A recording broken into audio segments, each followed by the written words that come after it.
So what are you looking for when you really get into the breeding thing then? What are you looking for? Like what traits are you like, I want this, I want this, I want a dog that does this? Yep. I mean, again, Betsy and I kind of coordinate on this. She looks at the dogs in one way, and she's kind of, though she does come in the field, she used to do a lot of field work and in the field trials and things. Both of us did it together, but as it's become more of a business, she does less in the field with them. She plays with the puppies and things like that. But once we start working them, but she's kind of partial to their personality and their disposition and different little traits, I guess, that I can't nail. But I'd say that would be more like your personality, just what kind of a dog are you? I look at that too, but she's a little more in tune to the dogs as pets and things like that, where I'm a little more in tune to them as working animals, even though I like to have them around and things like that. But you can't have a real long list, because if you have this real long, you can have a long list, but you got to prioritize it. So with us, first and foremost was, let's say we want a healthy dog that's got a good disposition and all that. And then I want a dog that lives to find birds, that has a ton of drive to find birds, has the nose, the brains, the physical ability, and everything that it takes to go out and find birds and do it for, some time. They just, the bird finding is number one. I guess that's all I'll say. And I want them to start young. I got a saying that says sooner is always better. Sooner maybe isn't always best.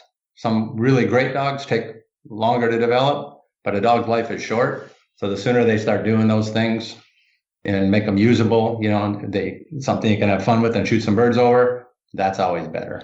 Don't those go hand in hand though? I mean, doesn't a really, really high bird drive translate to lots of quality training and a dog that might develop earlier or not? Yes and no. It depends on the lines. You know what I mean? I've seen some that, and I don't mean it takes them 5 years, but nowadays a lot of our pups, I mean, we have two pups right now that, I mean, we've shot limits of woodcock over, and they're, not pointing them all, but they're finding them, and they just turned 5 months old this week. And that was a couple of weeks ago, the first limit was shot over them. So, but I've seen dogs that takes 2 years. It takes maybe a couple seasons before them to really hit their peak. How do you know? I mean, because this comes up a lot with trainers where the average listener doesn't want to wait 2 years for their dog to be ready, but the average trainer we get on here will speak in depth on that. Like, you got to develop a dog and let them go at their own pace.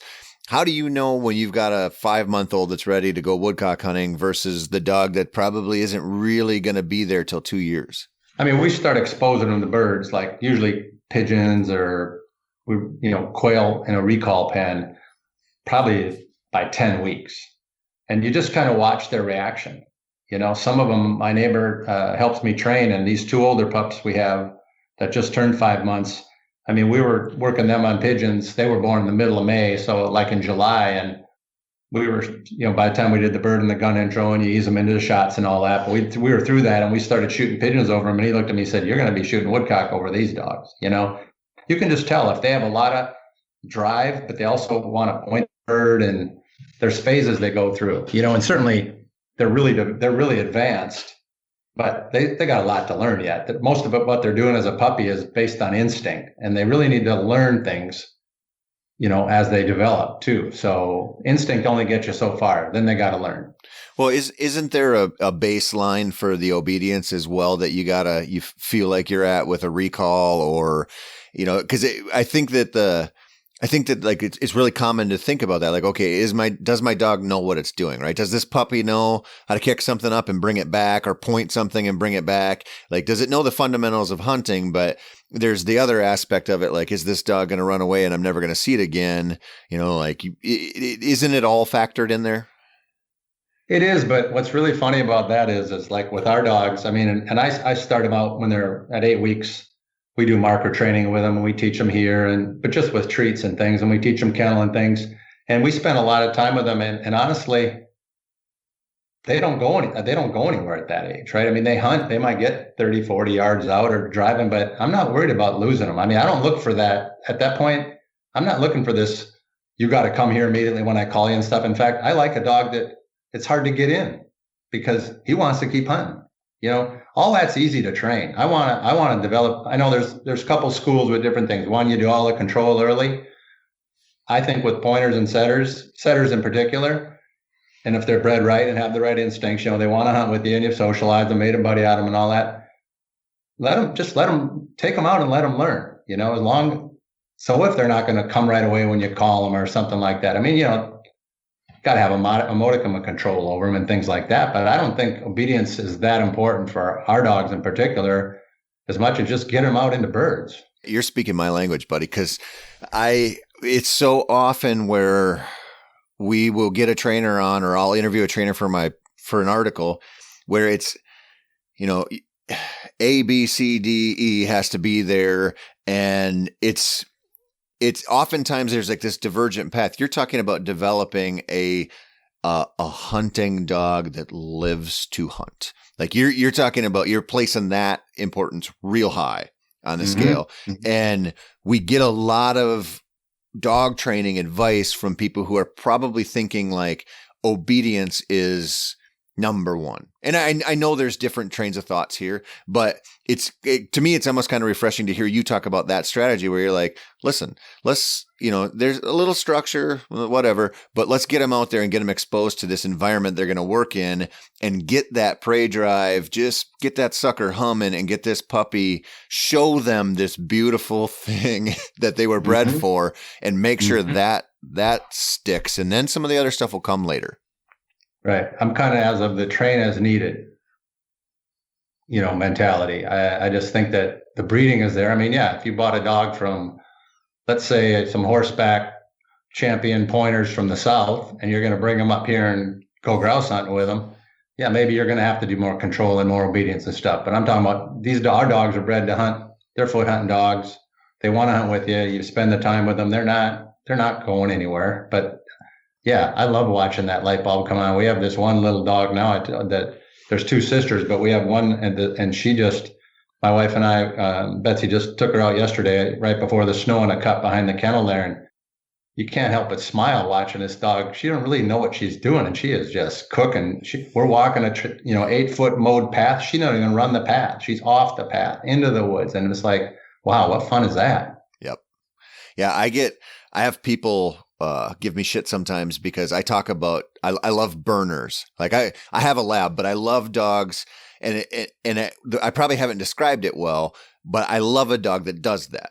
That's just here, there, just so gung ho. And I'm not talking about a dog that just runs fast. I don't care about greyhounds.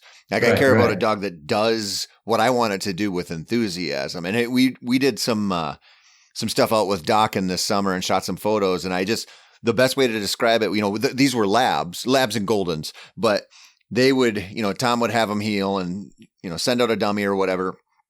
And when he would send those dogs, they actually rear back, they do like a wheelie to get more traction and go. When you watch that, I just love seeing that enthusiasm. And it's kind of like what you're talking about, where you just have a dog that's like, I'm so happy to be doing this. And just like no breaks, just like I want to go. Absolutely. That's what I like. That's what I want to see in a dog. And like you said, and they're hunting. They're not just out there running. They're hunting. They're hunting for birds. And I don't care when a young dog like that, she found 4 or 5 and maybe pointed 2 of them. And the other one, she maybe pointed a little or maybe smelled them and just took them right out and chased them and happy. And I say, all right, the more you chase, the more birds you find, the better you're going to be. You'll learn chasing doesn't work that well. And I don't really want to have to train you to point. Really, I want you to pretty much learn that. And that's how our dogs have gotten to be. I mean, if you just take them out and put them into enough birds. I just hunted with a guy up by Orr that has 2 of our dogs. One is 10 and one is 4. And these dogs, I mean, he hunts them 3 hours a day. And I maybe started one of them young. He maybe bought one as a trained dog, but I haven't had him for quite a few years, right? And he just goes hunting. He doesn't say anything. Those dogs are sometimes 150, 180 yards out on point. He doesn't say, whoa. He doesn't call them. He doesn't do nothing. I don't know how. When one dog goes on point, by the time we get to the one dog, the other dog had come in and back in, and he hasn't said a word, right? And so I think people, and that takes time. Now, this guy's hunted his dogs. He maybe spends 3 weeks up there and stuff, and he takes them for walks. That's what it takes. And if you get the dogs with the instinct to hunt and work with you, you don't need to micromanage them. When I get a guy come in for training, he says, well, do you teach your dog to quarter, and what command do you use to go left and right? I said, I don't say anything to the dog. he'll learn when to go left and right. You know, it's no, I don't teach them to quarter and things like that. They learn they have the nose, they learn where to find the birds. Yeah. I've interviewed trainers who teach dogs to quarter, and it's always been weird to me because I've always just watched the good ones just figure it out.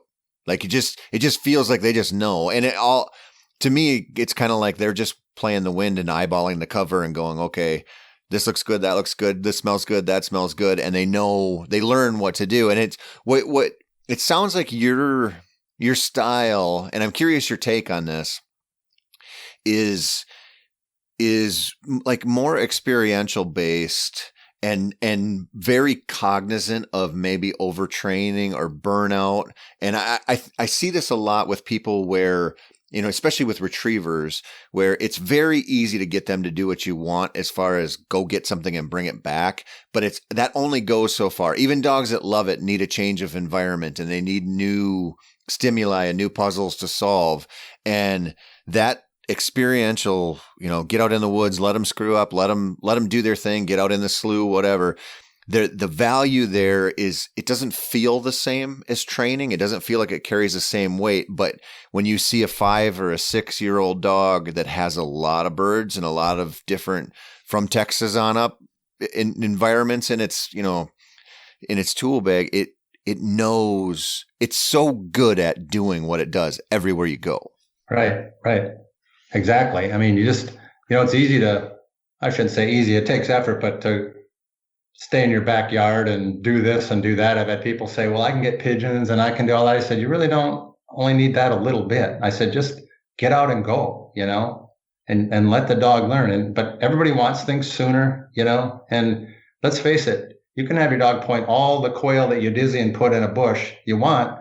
And that, after about 3 times of that, you've done about as much as you can towards wild birds. And now you're going backwards because wild birds don't put out much scent. And these birds that we've handled and you put down and everything like that, it's a whole different game. They can't learn to hunt wild birds except on wild birds.